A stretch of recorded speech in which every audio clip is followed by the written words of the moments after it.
J'ai vu la sorcière à roulette. Elle traversait la rue, juste devant chez moi. Je l'ai vue par la fenêtre de la cuisine. Je n'ai pas écarté les rideaux, je n'ai pas bougé. Je crois même que j'ai arrêté un peu de respirer. Comme ça, elle n'a pas su que j'étais là. Quand elle sait qu'on est à la maison, la sorcière à roulette vient frapper à la porte. Je n'aime pas quand elle vient frapper à la porte. Elle a une figure toute rouge. Elle a un bonnet marron sur la tête et on voit que les cheveux qui dépassent du bonnet sont sales. Elle porte un vieux pull rose et un pantalon vert foncé. Elle est moche. Vraiment très moche.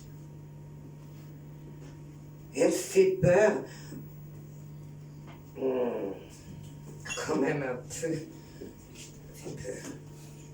La sorcière à roulette demande à maman une pièce pour acheter du lait. J'ai oublié un bout de phrase, c'est pas grave.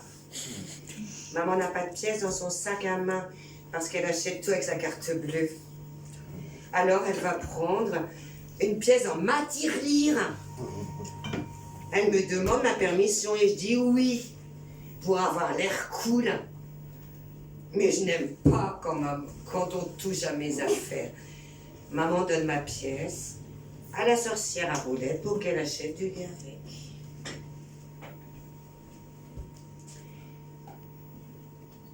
Quand la sorcière à roulette frappe à la porte et que papa est à la maison, il n'ouvre pas la porte. Il ouvre la fenêtre de la cuisine, il prend une voix un peu méchante, mais pas trop. Papa dit à la sorcière à roulette qu'elle ne doit plus venir à la maison pour demander une pièce. Il dit à maman qu'il ne faut pas lui donner une pièce, parce que sinon, elle va revenir tout le temps. Quand il parle à maman, papa ne garde pas sa voix un peu méchante pour ne pas lui faire peur. Il dit aussi que la sorcière à roulette n'achète pas du lait avec ma pièce. Maman dit que c'est des préjugés. Et papa lève les yeux aussi.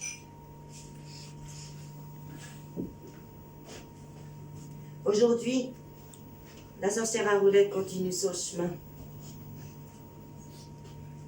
Elle ne vient pas frapper à la porte de la maison. Elle ne demande pas une pièce pour acheter du lait.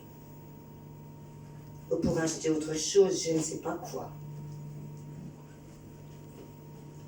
Elle avance tout doucement avec ses roulettes. Je crois qu'elle a du mal à marcher. C'est peut-être parce qu'elle est très vieille et très moche. Je me sens soulagée quand je vois la sorcière à roulette qui s'en va. Pas seulement parce que personne ne va toucher à ma tirelire. J'espère quand même que papa se trompe. J'espère que la sorcière à roulette va acheter du lait avec ma pièce parce que le lait, ça rend les os plus forts. Et que si ses os sont plus forts, elle n'aura plus besoin de roulette. Alors il faudra lui trouver un autre nom. Qu'est-ce que tu penses de la sorcière qui buvait du lait?